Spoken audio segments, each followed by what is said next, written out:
Так, доброго времени суток, зрители канала, подписчики и друзья, всем привет.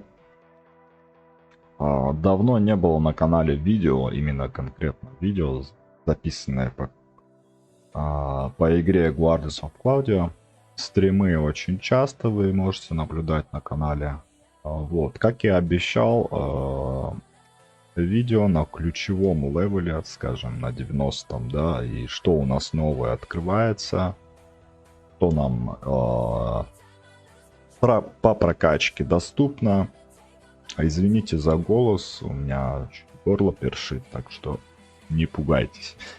Ну и, соответственно, что нас ждет на 90-м левеле, постараюсь подробно разобрать, рассказать, показать. Возможно, для тех, кто уже столкнулся, что-то новое для себя не подчеркнут, может кто-то что-то новое для себя откроет. Но для тех ребят, которые еще качаются, которые еще не столкнулись, будет неким подспорьем информации, знать, что будет в дальнейшем, подробно рассмотреть, на что сделать упор и выстроить какой-то план именно по этой стезе, в этой игре. Вот. Долго растягивать не будем. Если какие-то моменты я забуду или что, можете в комментарии писать, обсуждать. Можем вместе обсуждать. Заранее предупреждаю за всякие провокации и надменные какие-то высказывания, неадекватную критику, неконструктивную. Я просто сразу вас кидаю в бан, потому что, ребят, потому что я так могу. Вот. Какая-то конструктивная критика, какое-то обсуждение контента, без проблем.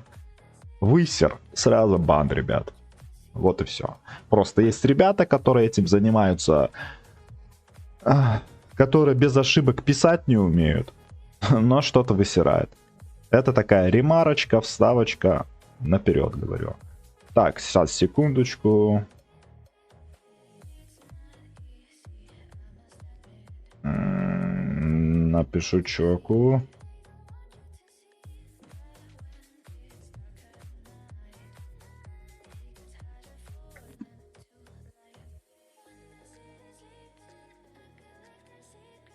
И это. 90-й левел, ребят. Я называю левела, на которых что-то важное в игре происходит, какая-то новая фича открывается, называю 90-й, ну, ключевым левелом. Вот, соответственно, 90-й левел это у нас является одним из таких левелов, на котором, соответственно, самое первое, самое обычное, мы с чего начнем, это царство снаряжения, то есть новая у нас локация, с 90-м грейдом шмота, скажем. Помимо 90-го грейда, то есть не шмот, а эмблемы, которые мы можем уже с 80-го грейдить шмот на 90-й, продвигать. Уже более такие жетоны, эмблемы у нас появляются на грейд с 80-го на 90-й. Вот так они примерно выглядят. И открывается этот данж. Помимо этого, с этого данжа уже падают новые камни, ресурсы, которые нам нужны для грейда этого. Вот это красные. Плюс у нас открывается пушка для эгиды. Йормунганга. Ну, короче, Йормунга назовем это. Короче, открывается пушка для эгиды, еще один дополнительный слот, один из, скажем, важных моментов и важный слот по своей составляющей, именно по своей механике, по своим статам, что она нам дает. Вот, подробно мы чуть позже разберем. И с этого же данжа есть шанс, что выпадет она, вообще ресурсы на нее. То есть вы можете ее собрать из нескольких частей, из нескольких ядер. То есть 5 ядер вы можете собрать. У них есть градация, есть золотой, есть красный. Вот у меня золотой, можете задонатить. и заиметь себе красный. Вот. И, соответственно, падает также суперкуб. Для чего нужно, чуть позже увидите, по порядку просто. Вот. Это что касается данжа. Плюс данж, снаряжение, грейд его, пушка и феи стихии. Новое, что нам добавили. Вот. Феи стихий. Давайте по порядку про снаряжение, снаряжение эгиды и напоследок феи стихии. Не буду говорить про то, что у вас на 90-м откроются сюжетные какие-то квесты, но они все будут привязаны именно к фее. Выполнение заданий феи, ничего нового там нет. Просто тыкайте, проходите, ачивмент выполняете, насколько-то вкачали, не вкачали, вот, и так далее. Плюс, временное событие у вас здесь будет. Вы можете купить себе, допустим, прем на фею при достижении определенных левелов или прокачки, чтобы вы получали с этого према, соответственно, награды. Вот и все. Так. Дальше. Ладно, давайте начнем со снаряжения. На снаряжение, ребят, я долго останавливаться не буду. Ничего не поменялось с 80-го грейда, ничего не меняется. Единственное, жетоны меняются. Они вот такие обрамленные такими гранями уже. Вот так выглядят. Сверху у нас вот такой камушек нарисован. Ну, видно, что... Нажимаете, вы видите, что уровень у него вот обычный у нас, да, на 80-й грейд и на 90-й. Система грейда ничем не отличается. Единственные ресурсы, материалы нам нужны уже. Сейчас я вам покажу на складе для сравнения, чтобы мне потом вопросы не задавали по лишней. Я не против вопроса, то, что задаете, только просто одни и те же, когда... Вот, это у нас были самоцветы развития для грейда, допустим, нашего с 70 на 80, да? Вот, что изменится на 90-м, вот я вам сказал. То есть жетон поменяется, и уже самоцвет будет красный. Самоцвет развития красный. Ребят, частый, он также с данжа падает, плюс он может выпадать с растений, с каких-то других таких ежедневных ивентов, по чуть-чуть собирается. И еще плюс, вы можете изготовить обычные самоцветы, которые вот эти красные. Вот, у нас надо 5 штук и один самоцвет, то есть 5 обычных равно одному такому. Все с этим понятно, я думаю. К этому вопросу не возвращаемся. Ничего больше не меняется. Единственное, вы можете какой стат. Верхний слот доп стата грейдится в процент. Практически все они так. Видите, у вас было 0,5, он грейдится в процент. Ну и, соответственно, базовые статы меняются. Стоит ли делать упор делать на... снаряжение, быстро его грейдить, тратить какие-то ресурсы? Да, стоит, потому что уже на такой стадии у нас заточка уже высокая. Я вам говорил то, что заточка, она напрямую касается именно базовых статов, потому что у нас усиление идет в процентах, соответственно, мы усиляем шмот. Вот. Блин, я же написал.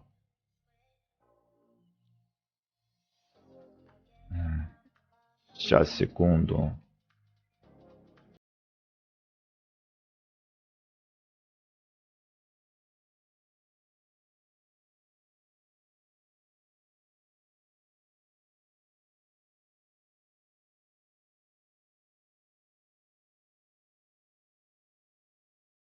Так, на чем мы остановились? Ну, про шмот все, я думаю. Я и так разжевал. Многие жалуются. Немногие, некоторые индивидуумы есть.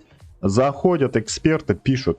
Много воды, чувак, не нравится, не смотри. Моя манера общения и разговор с публикой, вообще с моими зрителями, с вами, ребята, и объяснение, оно такого формата. Разжевывание, да, беседа.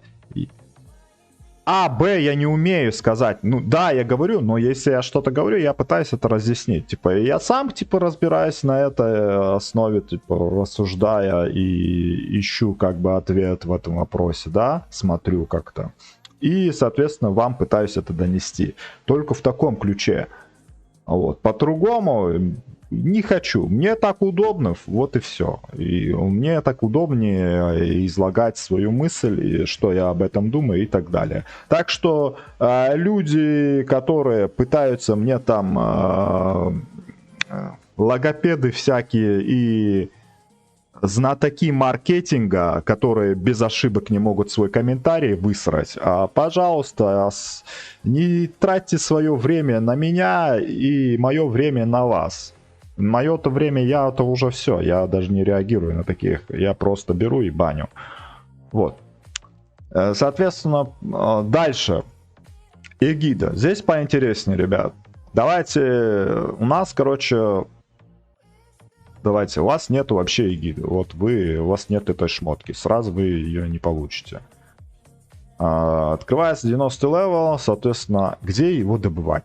Сразу вопрос возникает, где его добывать. С того же данжа есть очень маленький шанс, что будет выпадать осколки этой пушки. И 5 осколков, 5 ядер, из которых ты можешь изготовить. Они обычные, золотые, то есть из золотых ты золотую пушку, из красной красная. Чем красная и золотая отличается? В первую очередь навык у золотой, соответственно, слабее, на 200% меньше бьет от атаки, да, что она делает? Сбрасывает. Чтобы использовать, ну, короче, вы используете эгиду, показываю наглядно. Эгиду, видите, у вас здесь рисунок такой. Ну, соответственно, его еще раз нажимаете, ну, тут противника нет, и он скидывает бомбочку, вот. Вот как она работает, соответственно, и наносит она 400% урона от атаки. Вот. А на красном это 600. Плюс базовые характеристики на красном в разы, почти в 2 раза или 1,5 раза, плюс-минус, выше, чем на желтом. Разница вот такая. Вот, соответственно, где они добываются? Уже открылись, у вас есть, допустим, алмазы, вы хотите побыстрее его сделать, хотя бы сделать себе оранжевый, да, за привязанные алмазы. Соответственно, привязанные алмазы, у вас в сделке добавится много новых сундучков, ресурсов, которые именно относятся к этой пушке и так далее, к фее, вот, и к новым таким фичам. Соответственно, вот у нас раз, два, и это уже у нас донатные. Донатные не берем в счет. Я думаю, насчет донатного я промолчу. Сами разберутся. Вот. Что из этих двух паков? Что выгоднее брать? Давайте разберем. Смотрите, ребят, вот здесь есть шанс, что вы получите ядро. Здесь за 390 вы 100% получаете ядро.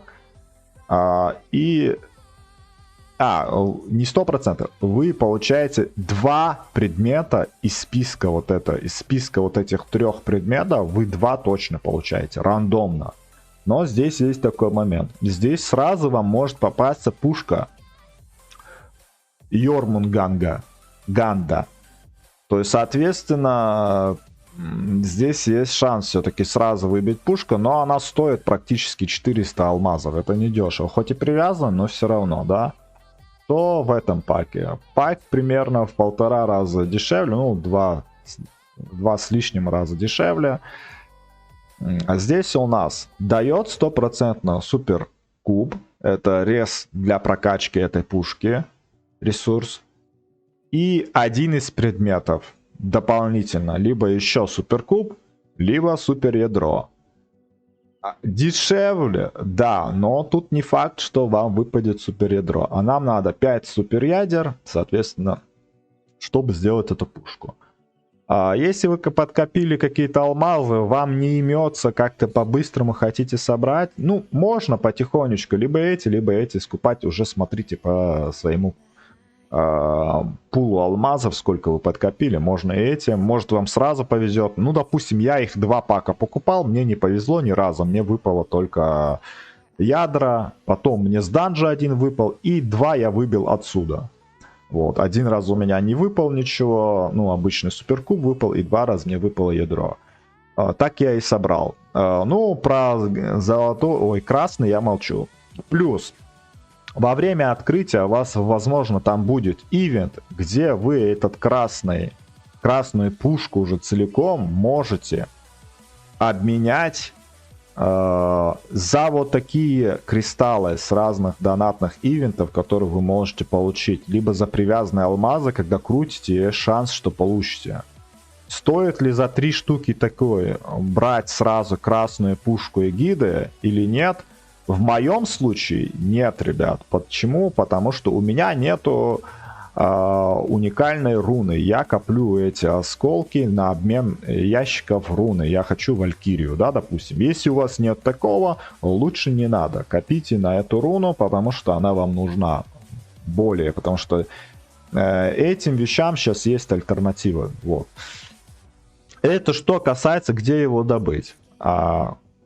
Прокачка. Нажимаете на саму пушку. То есть вы потом 5 осколков получаете, соединяете, получаете пушку, просто одеваете ее, применить. И нажимаете модифицировать, открывается такое окно модификации. Можете сразу общие статы модификации посмотреть на данном этапе. Вот у вас начнется этап с центра модификации по кругу. Есть этап по этап, какие узлы первые модифицируются. Это обычно по линиям. Верхняя линия 1-2, нижняя линия 1-2. Вот, то есть вот здесь подписано, какие она статы дает. Пропустив одну из линий, вы не можете следующую качать. Вот, модификация, здесь есть шанс модификация. Вот, будет успех написано. После активации будет написано активировано. И следующее вы переходите уже к узлу следующему.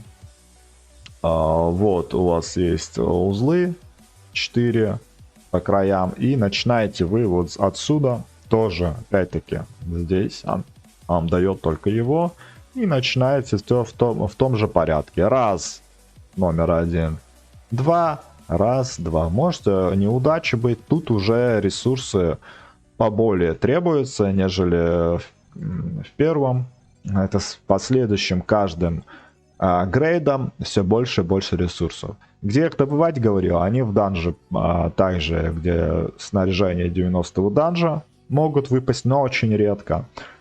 Плюс, либо за привязанные алмазы в сделке скупать и еще где-то их там вылавливать, паки стараться, потому что их очень мало. Потихонечку так выкачивать. Стоит ли на это упор делать? Конечно, стоит, потому что у нас тут присутствует в основном усиление. Все, что связано с эгидой, плотность эгиды, атака эгида и все последующее. Плюс у нас есть тут такой момент, ребят. У каждой секции есть активация определенных навыков. Допустим, активация этого, достигнете уровня 2, активировать образ на голенника. Ну, короче, на коленников активируете навык. Не навык, а внешку. Здесь, допустим, оружие, навык, говорю, внешку.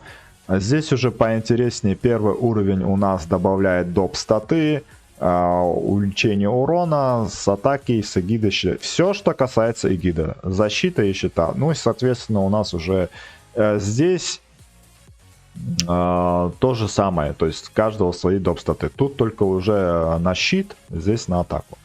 Два мода верхних, это на внешку, соответственно. Вот, модификации, да. И еще есть такой момент. Это что касалось модификации персонализированной. То есть внешку мы можем выбрать на своего чара именно в режиме эгиды, ребят. Можете просто, нажав примерку, посмотреть, как она выглядит и так далее, да. Но я вам скажу, это все у нас касаемо именно раскачки эгиды, ребят. Это все, что касается эгиды. Вот как раз модернизация, модификации, то, что мы сейчас смотрели. При прокачке модификации вы можете вот круг, чтобы получить этот образ, вы прокачиваете, получаете этот образ и можете уже так уже одевать, и вы уже внешне в режиме эгиды будете, у вас внешка будет так. Это золотая внешка, это у красных вот такая есть, короче. И, соответственно, вот два столбца на разные этот. Вот. Соответственно, какие внешки вот на данном этапе, да, у нас есть. И, соответственно, показывает это у нас два сета мороз, огонь, соответственно. И у нас от пушки, которые были наплечники, ну, оружие и... Короче, все куски тела тут показывают. Это уже у нас голова, эффекты и так далее, короче. Вот. Что у нас здесь? Ну, короче, косметика, она как бы не несет каких-то, как сказать, статовых каких-то плюшек нету. Просто внешне. Так, секунду. Все, окей. Что касается гида. Это, в принципе, все разобрали. Что можно еще добавить?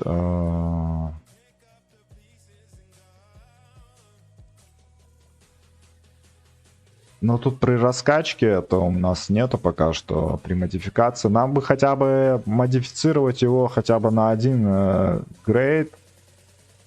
Весь. Ну, есть у многих он уже модифицирован, потому что все-таки есть там очень много донатные типы. Ну да ладно, короче, не суть. В принципе, все, больше ничего не поменялось, все то же самое. Ну вот, у нас индивидуальный, но это, естественно, про наборы, которые я говорил. Дальше, фея. Что касается феи, тут уже, конечно, поинтереснее будет. Тут и данж у нас добавился, и, соответственно...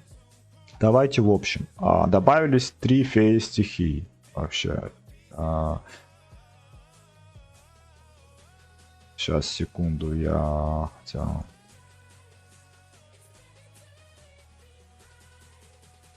Где она у меня была? 3 феи стихий.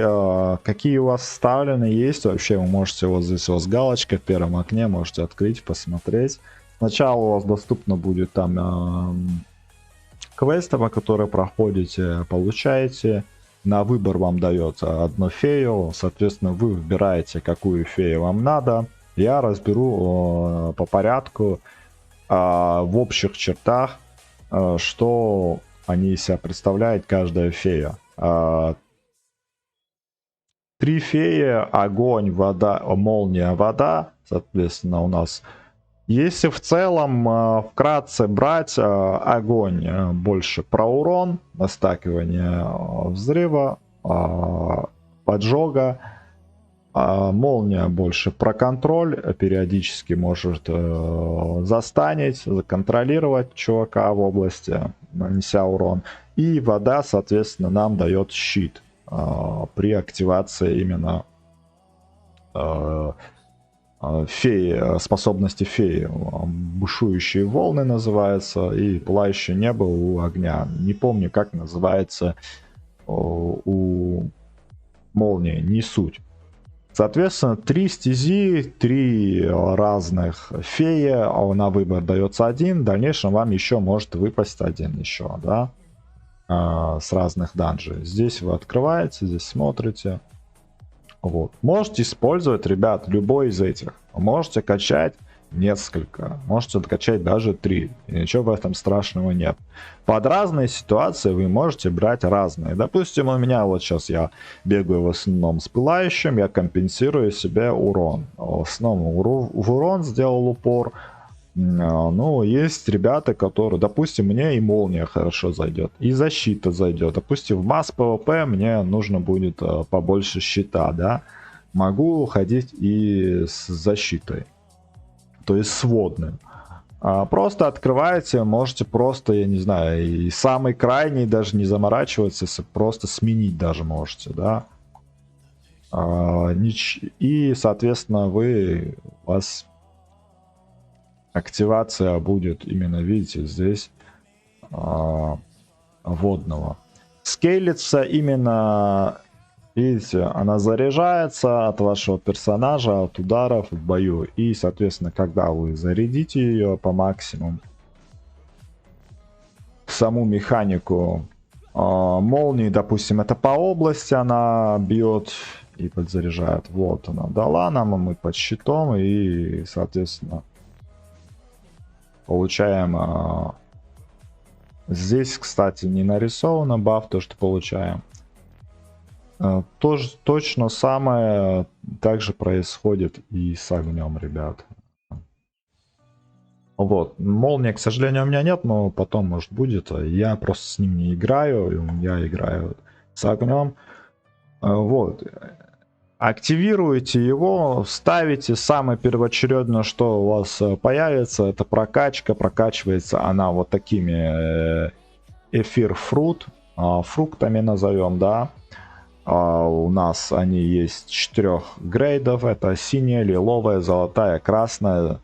В день самое главное, важное, обратите внимание. В день вы можете ограниченное количество израсходовать этих фруктов для прокачки левела. Поэтому, ребят, старайтесь в первую очередь качаться, то есть использовать. Чем выше ранг, тем лучше. Потому что у вас попытки использования ограничены. Соответственно, вам нужно использовать максимально высокого ранга. Потому что у вас 8 попыток в сутки. И вы используете, допустим, 8 красных или 8 золотых. Это профитнее, чем, допустим, синие или лиловые. Обращайте на это внимание. Вот. На каждом 10 плюс левеле переход с 10 на 11, с 20 на 21, то есть каждый плюс 10 плюс 1 левел, у вас идет переход. Переход, прорыв именно левела. Важный момент. Какие ресурсы там будут? Ресурсы там нужны будут вам баночки. Называется, сейчас я вспомню, ребят. Источник феи, ребят. Первый, скажем, легкодоступное место, где вы можете их скупать, это лавка сперимонов.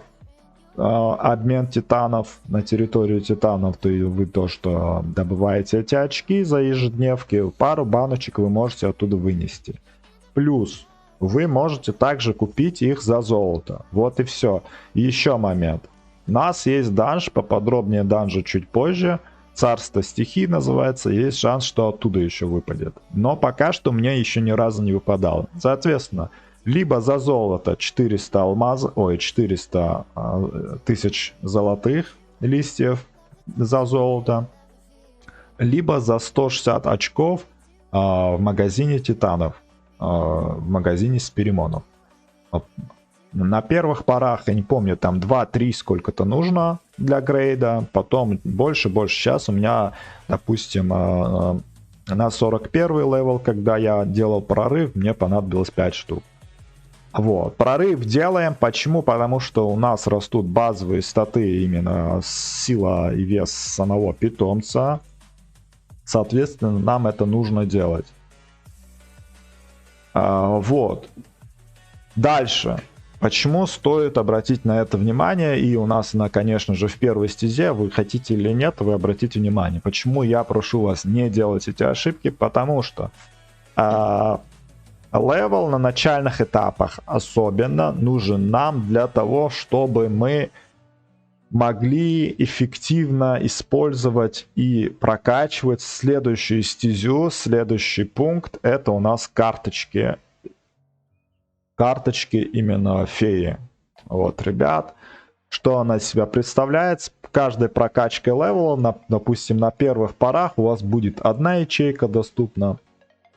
И при прокачке левела здесь самой феи у вас доступно будет еще и в дальнейшем остальные ячейки. Поэтому обращайте на это внимание. Плюс общий левел прокачки феи тоже имеет смысл здесь.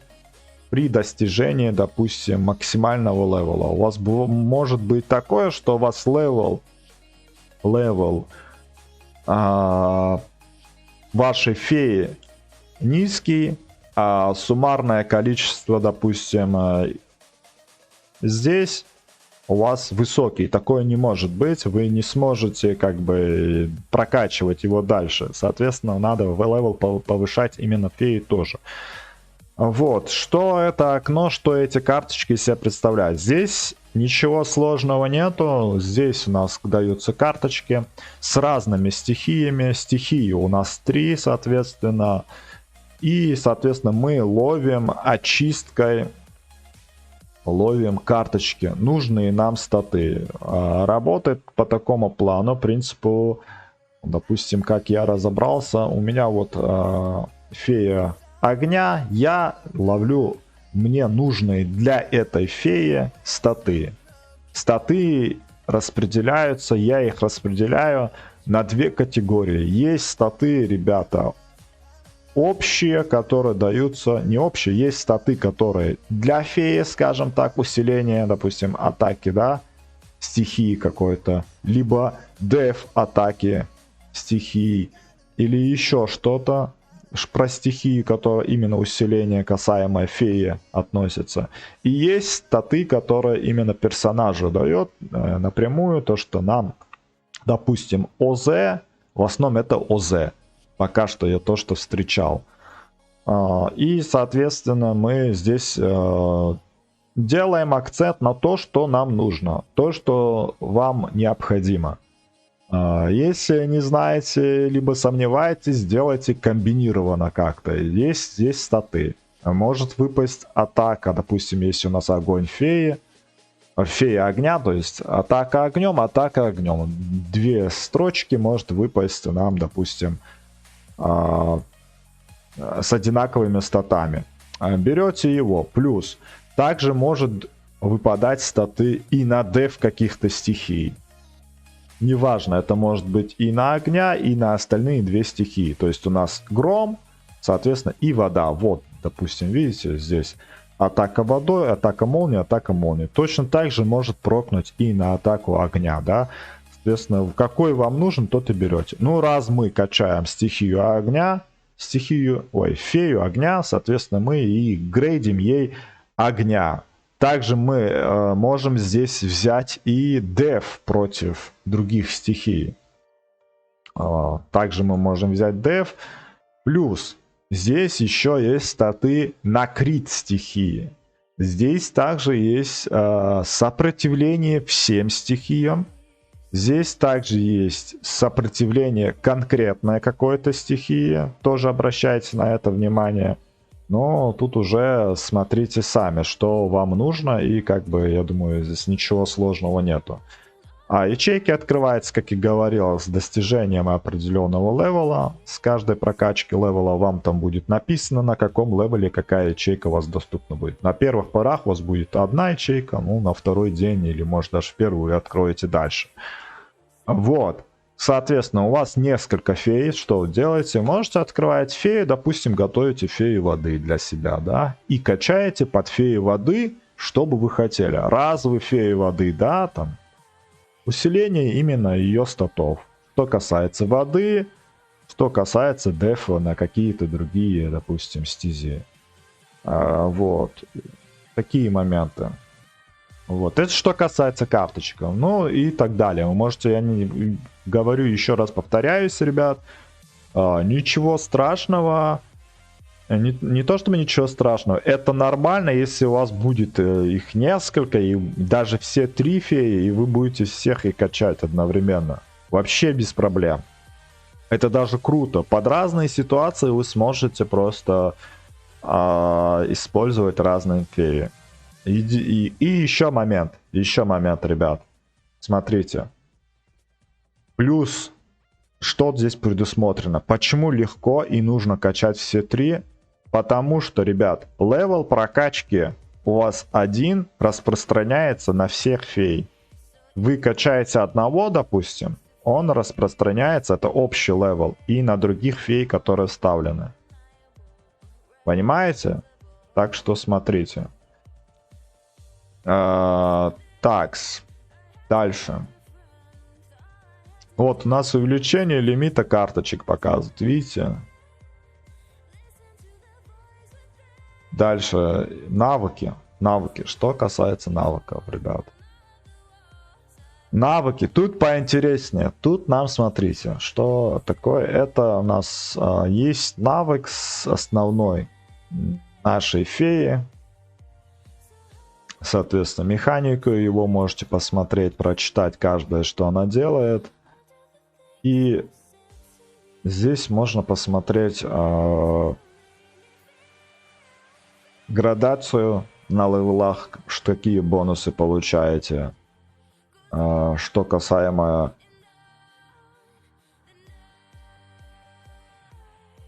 той или иной вот феи, да, если у вас там огня, там, воды и грозы. Есть фрагменты стихии, то есть осколки такие, из которых, соединяя, мы можем получить дополнительные навыки, которые мы можем вставлять в эти ячейки. Набор. Изначально у вас доступно будет парочка свободных слотов, остальные будут заблокированы. Нужны вам 6 штук именно этих по 2, и вы получаете рандомно создается навык пассивной стихии, который вы вставляете и усиливаете уже эту стезю тем или иным навыком. То есть добавляете к своей фее, к своему персонажу статы. Также может прокнуть на ОЗ, который напрямую к вашему персонажу относится. Усиление атаку огнем к вашей фее. Усиление атаки молнией. Вот. И так далее. Вот. Где эти фрагменты добывать, они также падают, смотрите, с ежедневок могут выпасть, с ачивок, которые вы выполняете, и еженедельно получаете награды с лабиринта, царства феи, и в основном качаете их оттуда. Плюс вы также можете их по левелу апать, если вы видите, вот изначально, когда вы создаете эмблему, именно навык феи стихии, она у вас будет нулевого, вот так. Для дальнейшей прокачки вам надо нажать улучшить, улучшить, и перетаскиваете навык один на другой. И вы апаете навык на следующий левел. Вот. Помимо этого, вы можете апать сам основной навык феи стихии. Вот. И увидите, что в принципе неплохо грейдится она по левелу, и статы очень сильно, учитывая, что там есть ключевые левела, допустим, 2, 6, когда в процентах тоже усиливается навык. Это очень важно и круто. Но для него есть условия, допустим. Очень ценный ресурс есть для грейда левела навыка, который называется Камень природы. Стоит он за 1 800 000 золота. Либо вы покупаете коробочку в шопе, в магазине с перемонов, где за очки обмениваете. Там есть дорогой сундук за очки, не помню, он 390 или 480, сколько так стоит. Там на выбор вы можете ресурсы взять, соответственно, эти камни тоже можно. Но тут надо учитывать еще момент. Здесь есть условия, при которых ты можешь выполнить грейд этого левела. То есть на данном этапе это вот общий уровень панели навыков достигает 4 уровня. Что это значит? Общая панель, это панель вот эта, касаемая, не берется в счет основной навык, ребят. Не путайте, не берется в счет основной навык. Это от него растут. Вот основная панель. Нам нужно иметь общий уровень панели 4. А у нас общий уровень здесь 1, здесь 1, соответственно 2. Нам нужно 4. Соответственно, нам нужно еще 2 перка, 2 навыка, загрейженных на 1 уровень, как минимум каждый. И, соответственно, улучшить. Стоит ли обращать на это внимание? Да, однозначно стоит. Усиление просто колоссальное, какое здесь можно получить. Сами можете обратить внимание. То есть очень. То есть с нуля доп урона уже фиксированно вырастает сколько. И по БМ увидите. С 900 БМ до почти 9000. Почти в 10 раз прирост. Вот. Что касаемо остальных, то же самое. Вопрос самый главный. Как же открываются эти ячейки? Почему они закрыты? Как их разблокировать? Ребят, это следующий вопрос. Переброска есть у нас. Последняя стезя, в которой вот за такие камни, очень ценные камни, очень редко падают. Тоже они с данжа падают за выполнение прохождения, но очень редко. Вот, можно еще на черном рынке, и царство стихии это в основном, где мы их бесплатно добываем, но по чуть-чуть. Идет у нас прокрутка, очистка, делайте за камни очистку, и рандомно меняются закрытые ячейки на открытые, то есть они рандомно могут смениться. Допустим, видите, у нас запомнили как они закрыты, 3 нижних, 1 вверх, допустим, нажимаем. И вот вам показывает, какой. Хотите ли вы заменить или нет. Допустим, видите, верхних 2 закрыло, здесь открыло. Вот и так далее. Соответственно, при каждой очистке у вас еще меняются базовые статы, характеристики. Здесь, которые у вас дается на переброску. То есть вот эти статы, которые у нас есть на переброску в этих эмблемах, они меняются. Соответственно, на это стоит обратить внимание. От них у вас будет общий БМ расти или уменьшаться. И основной момент, самый основной момент здесь. Помимо того, что вы должны все-таки обратить внимание на то, как располагаются ваши навыки, какие закрытые или не закрытые, или в основном поначалу даже особо не вкидывать туда навыков. Это мутация. Мутация, при помощи которой у нас усиливается наша фея, грейдится на следующий ранг. Плюс при раскачке мутации, уровня мутации у нас разблокируются ячейки. Видите, 2-й уровень у нас открывается, 4 разблокируется, не менее 4 ячеек. Вот. Соответственно, на это обращайте внимание.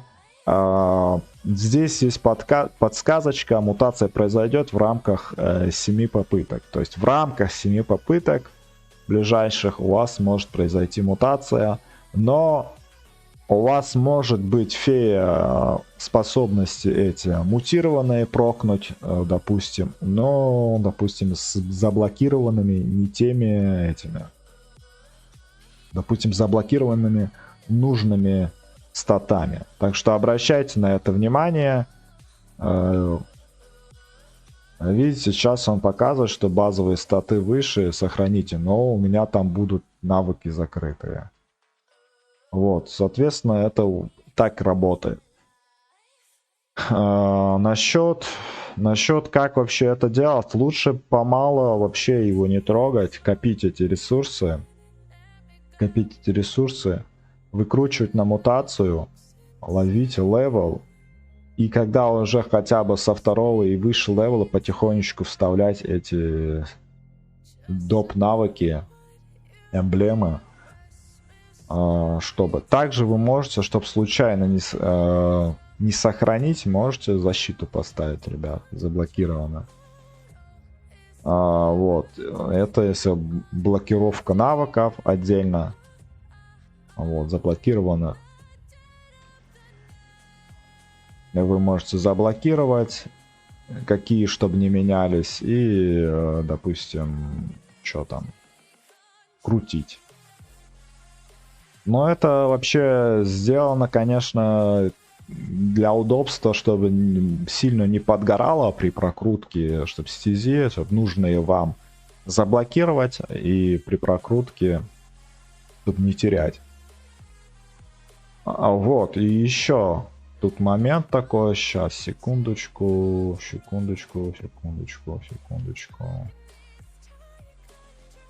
Вспомнить бы, сейчас, ребята. Вот у нас мутация. Видите разницу способностей при мутации, какие, да, прирост. И они внешне меняются. Вот. Третья мутация. Чем выше ранг мутации, тем больше ячеек навыков. То есть, соответственно, здесь, да. Что еще тут я не добавил? Да, еще один момент важный. Первой вкладочке, про которую сказал, есть стихийный проводник, называется. Скажем, стихийный проводник. Усиление у нас происходит, есть ячейки с первого, вот начинается у вас и по порядку вправо-лево, вот такая у вас может быть чуть измененная. Другие статы, в зависимости от вашего питомца, феи, который напрямую касается именно прохождения данжа стихийного, именно царства феи, вот, с которого вы получаете навыки, и которые вы потом можете вкидывать и усилять здесь уже, прокачивая нужную вам стезю. Тут есть, допустим, все вот дефолтно. ОЗ это... Ой, сердечко это ОЗ, и вот меч нарисован, то что касается атака стихий. Здесь нету определенного отдельной стези стихии, там огня или воды, просто общая, да, атака стихий и ОЗ. И, соответственно, есть усиленные перки, которые усиляют общие характеристики, но тут есть бонус лимитированный на каждый, есть разброс, причем не маленький, и в этом разбросе вы можете получить одни из статов, короче, на каждой прокачке левела. Но тут есть такой момент: на старте, на этапе вот эти прокачки, они стоят вам просто очки, и уже на грейд следующего левела уже у вас уже требуют такие шестеренки, бессрочное снаряжение, которое очень редко падает, но в основном я их качаю за золото, когда есть 150 золота стоят, и, соответственно, вы их качаете, когда вам нужно. Вот. Дальше уже с прохождением дальнейшего у вас вашего данжа у вас еще откроются здесь навыки, но здесь уже поинтереснее, здесь уже разброс и доп статы к стихийному урону уже намного интереснее. Вот. Особенно вот этот. Вот. Ничего здесь сложного нету. Единственное, здесь вопрос у некоторых: а как, а зачем, что. Вообще здесь на первых порах, пока вы качаете, в основном упор сделайте именно на прокачку карточек, на грейд левела, и внимание обратите именно на навык. Постарайтесь его загрейдить. Что касаемо именно стихийного проводника, ну, здесь ничего сложного. Здесь все элементарно, причем тут нету распределения отдельно каждой стихии, по чуть-чуть пока что прокачиваете. Я начал качать обычные базовые, я туда вперед не уперся, потому что вы даже прыгать с одного на следующий слот не сможете, поскольку у вас есть условия соседнего. Видите, один соседний должен быть шестой прокачки. То есть его я вот вкачаю еще на один. И вот он у меня, допустим, разблокирован. Но мне нужно 3 очка навыков потратить, чтобы его прокачать. Вот. А доступно очков навыков у нас 47. Сброс мы можем делать вот так. Откуда этот 47? 47 у нас в общем пройденных очков. Вот. Так что смотрите. Ну, что касается данжа. Вот, кстати, прокнул нормально, да? С новой неделей. Данж. Что из себя представляет данж, ребят? Напоследок. Царство стихий называется. Открываете. Сразу у вас открывается окно ежедневных заданий. Задания у вас по дефолту, по умолчанию 3 задания. В дальнейшем при билде раскачки, который я вам покажу, возможно, вы сможете здесь добавить себе плюс еще несколько заданий, там 2-3. Вот. 8 раз вы можете обновить бесплатно задания. До нужного есть зеленая, синяя, лиловая и золотая SSR грейда. Соответственно, желательно, конечно, нам такие, но шибко не упарывайтесь. Допустим, вам 3 прокнули не очень какие-то, вы про прокрутки, допустим, спустя 8 попыток бесплатно у вас будет тратиться серебро и золото. Не очень хорошо, причем не дешево, по 80 кусков.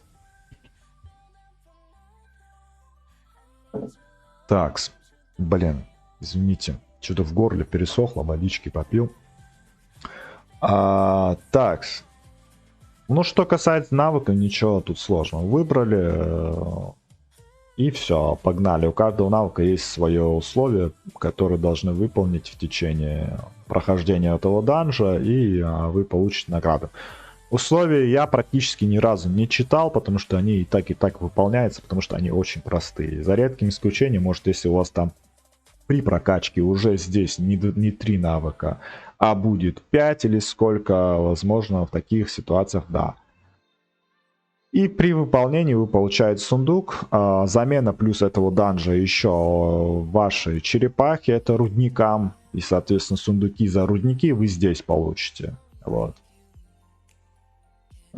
Что касается этого. Так, секундочку, ребят. У нас...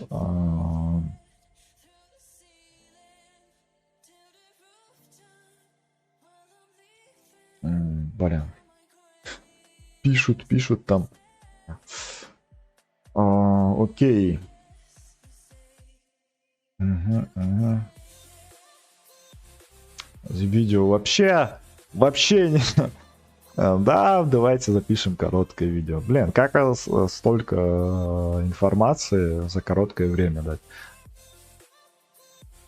Прохождение, ребят, это локация как лабиринт. У вас есть вот такие появляются, то есть вы проходите по площадке, у вас есть разные подсказки. В соседнем месте есть события, то есть, соответственно, открывается, идете на это событие, в основном старайтесь брать именно, смотреть, в соседнем месте есть события, искать такие места, чтобы побольше нафармить себе очков и ресурсов. Соответственно, заходите, воюете.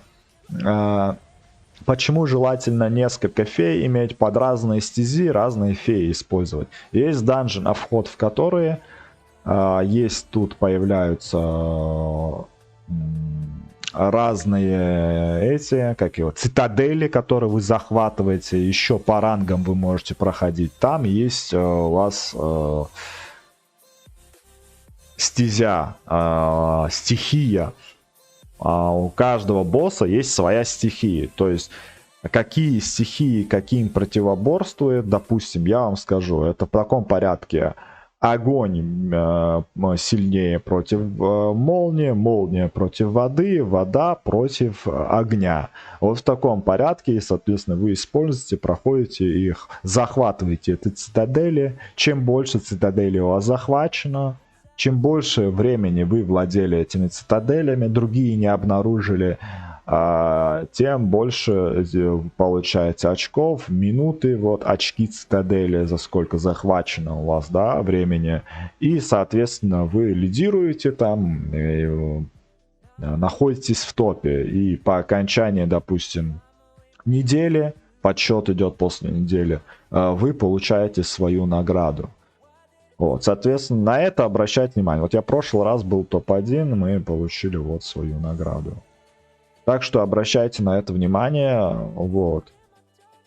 Таланты. Что касаемо таланты, распределю их на 3. Это первое, это что касается полностью стихии, усиление 3 стихий, дефа их и усиление атаки общей, да, стихии в процентах.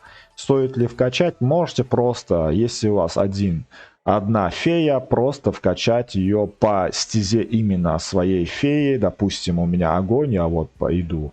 Раз, огонь, вот это, и сюда выкачиваю по большему вот в процентах и вот в таком порядке. И дальше я уже кидаю на ресурсы. Соответственно, ресурсы, обновление ежедневных заданий. Вы можете добрать здесь очки побольше, добывать больше очков таланта, чтобы получать ресурсы побольше с данжа. Больше ежедневных заданий, вот, которые вы вкачиваете, получите больше заданий. Обязательно в начале недели сделать их. Ну, чтобы побыстрее всегда получать больше заданий. Вот. Дальше у нас характеристики. Увы, если у вас проблема с обнаружением цитадели, можете радар взять. Да, сразу радар на один раз. Вы можете нажимать, он у вас здесь появится радар. Нажимаете, он на карте покажет сразу, где находится цитадель, где скрыто. Вы можете атаковать, захватить. Если такой цитадели у вас нету, если другой не захватил, то вы можете ее захватить. Соответственно, усиление цитадели, то можете накинуть на любую из ваших цитаделей, которая вам важна, которую вы не хотите, чтобы другой захватил, или удержать побольше, чтобы в топе остаться. Вы можете накинуть на него усиление невидимости на 3 часа. Также вы можете... Так, это что у нас? Подвергаться... Что это? Скачаем большое. Это вы защиту кидаете на цитадель, которые не могут подвергаться атаке. Еще один у нас был ежедневный лимит. Это лимит, который у вас будет на эти бафы. Соответственно, вы можете здесь, усилив несколько раз поиск делать. И, соответственно, баф, который на усиление именно ваших цитаделей. Здесь я не помню. Это усиление числа монстров, которые... Ну, все, что касается усиления ваших захваченных цитаделей, крепостей и так далее. Шаг выполнения... Вот, кстати, вот задание выполняется. С шагом выполнения у вас 10, 30, 60, 100, и, соответственно, вы получаете соответствующую награду, ачивки и все. Очки таланта, которые вы за прохождение получаете, и вкачаете вот за эти очки, каждые 100 очков на 1 пункт. Они не увеличиваются каждый раз на 100, это 1 пункт прокачки, это 100. В основном вы их добываете, проходя вот такие события. Ограниченное количество попыток прохождения у вас на недельку дается здесь, которые вы можете усиливать при прокачке талантов немножко, и, соответственно, проходите. Дефолтное у вас 25 очков. В принципе, ребята, все. Я постарался максимально рассказать, обсудить эту тему, что касаемо 90-го левела, что касается фей, у нас пушки, что вообще на 90-м левеле открывается. Надеюсь, я для тех, кто еще не просвещен подробности этих вещей, они что-то для себя подчеркнули, для кого-то это польза. С вас же требуется, ребят, лайк, подписка. Если не нравится, дизлайк, отписка. Но, в принципе, все. Всем добра, всем покеда. Бай-бай.